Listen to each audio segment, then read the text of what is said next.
حي على الفلاح.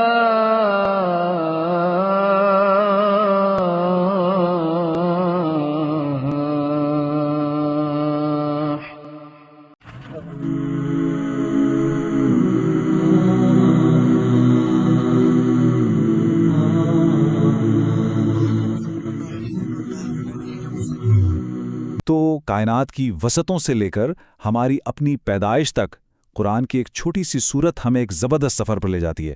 آئیے آج سورۃ الطارق کے دلائل کی گہرائی میں اترتے ہیں اور دیکھتے ہیں کہ یہ کیسے ایک بہت بڑے دعوے کو ثابت کرتی ہے۔ یہی وہ ایک آیت ہے جو پوری سورت کی بنیاد ہے۔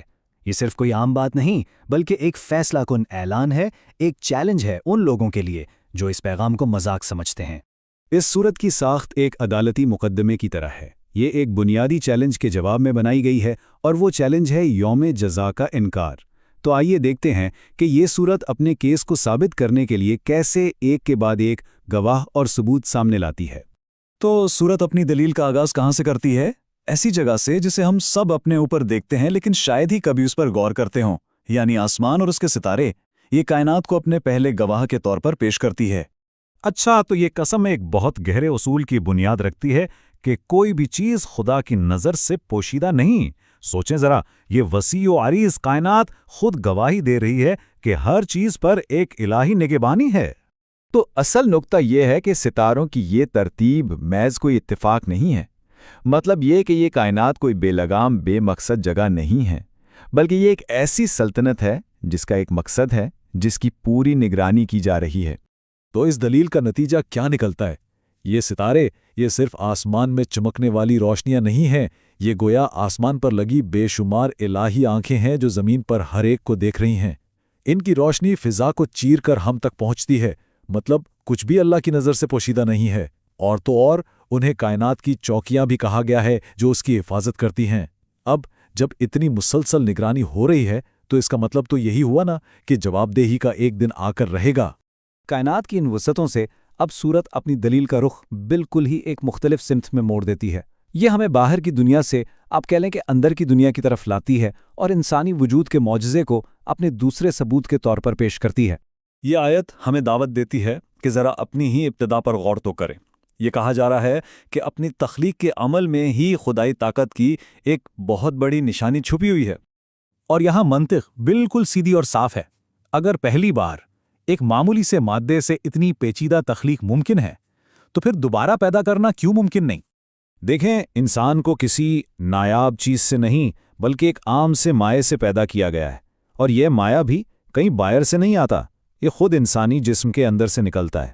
تو اس معمولی سی چیز سے ایک جیتا جاگتا انسان بنا دینا یہ کتنی بڑی طاقت کو ظاہر کرتا ہے۔ لہٰذا جو ذات یہ کر سکتی ہے اس کے لیے کسی کو موت کے بعد دوبارہ زندہ کرنا بھلا کیسے مشکل ہو سکتا ہے؟ یہ دلیل سیدھا ان لوگوں کے شک پر چوٹ کرتی ہے جو مرنے کے بعد دوبارہ اٹھنے کو ناممکن سمجھتے تھے۔ پیغام بالکل صاف ہے، ثبوت چاہیے تو اپنی ہی پیدائش پر غور کرو۔ ٹھیک ہے، تو اب جب سورت نے دوبارہ زندگی کے امکان کو ثابت کر دیا ہے تو اب وہ اس دن کی حقیقت کو بیان کرتی ہے، وہ دن جب سارے راز پھاش ہو جائیں گے۔ یہاں یہ بات بالکل صاف کر دی گئی ہے کہ جواب دہی مکمل ہوگی، آدھی ادھوری نہیں۔ اس میں صرف ہمارے ظاہری اعمال ہی نہیں بلکہ دلوں میں چھپے راز اور نیتیں تک شامل ہوں گی۔ اور اس دن انسان کے پاس کیا ہوگا؟ کتنی طاقت ہوگی؟ کتنے مددگار ہوں گے؟ جواب ہے صفر۔ آیات کا پیغام بالکل واضح ہے۔ اس دن انسان کی اپنی طاقت بھی کام نہیں آئے گی اور اس کا دفاع کرنے والا بھی کوئی نہیں ہوگا۔ کائنات اور انسانی تخلیق کی گواہی کے بعد اب سورت اپنی آخری اور شاید سب سے زیادہ دیکھی جانے والی دلیل پیش کرتی ہے، ایک ایسی مثال جو ہماری آنکھوں کے سامنے قدرت کی دنیا میں ہر روز دہرائی جاتی ہے۔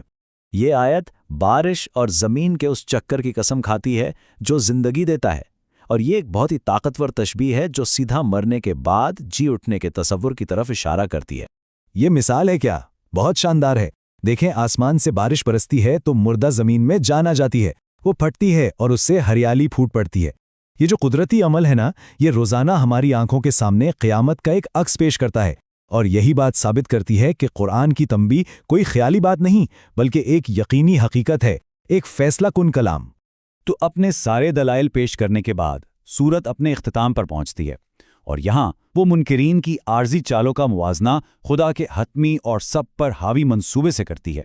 ایک طرف ان لوگوں کی چالیں ہیں جو اس پیغام کو رد کرنا چاہتے ہیں تاکہ اپنی حیثیت بچا سکیں، اور دوسری طرف اللہ کا منصوبہ ہے، وہ انہیں مہلت دیتا ہے، ایک ایسی ڈھیل جسے نادان لوگ اپنی کامیابی سمجھتے ہیں، لیکن حقیقت میں یہ بھی اسی بڑے الہی منصوبے کا ایک حصہ ہے۔ تو یہ جو فیصلے میں تاخیر نظر آتی ہے، یہ بے عملی نہیں ہے، بلکہ یہ مہلت خود ایک بہت بڑے منصوبے کا حصہ ہے۔ اور یہ آخری ہدایت یہ حتمی نتیجے پر بھروسے کی علامت ہے کہ ٹھیک ہے، ان کافروں کو ابھی مہلت دو، انہیں تھوڑی دیر کے لیے چھوڑ دو۔ یہ یقین دہانی ہے کہ یہ مہلت بس تھوڑی دیر کی ہے اور ان کا انجام تو طے ہے۔ اور اس طرح ہم واپس اسی سوال پر آ جاتے ہیں جہاں سے ہم نے بات شروع کی تھی۔ سورۃ الطارق نے کائنات سے، انسانی وجود سے اور فطرت سے اپنے دلائل پیش کر دیے۔ اب فیصلہ سننے والے پر چھوڑ دیا گیا ہے، کیا یہ پیغام واقعی ایک مذاق ہے یا پھر ایک ایسی حقیقت جس سے فرار ممکن نہیں؟